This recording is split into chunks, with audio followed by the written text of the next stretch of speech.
Boost Mobile connectivity problems often arise from SIM card issues, incorrect APN settings, or the need for a carrier reset.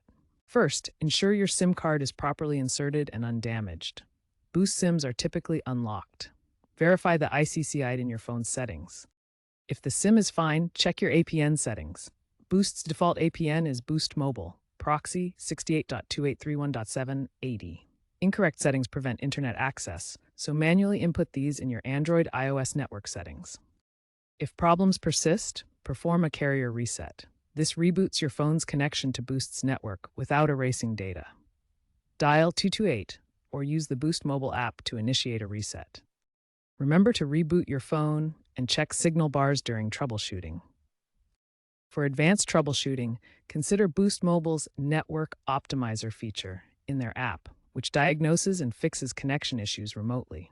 If you experience issues in rural areas, use Boost's Network Boost tool for improved LTE stability. Keep in mind that a significant portion of mobile issues are APN related. As Boost Mobile moves towards standalone 5G, future network resets may become proactive maintenance. Also, consider replacing your SIM card annually to prevent potential failures. Monitor Boost Mobile's support channels or online forums for specific issues or updates regarding network outages. Remember, user education remains crucial for resolving connectivity problems efficiently.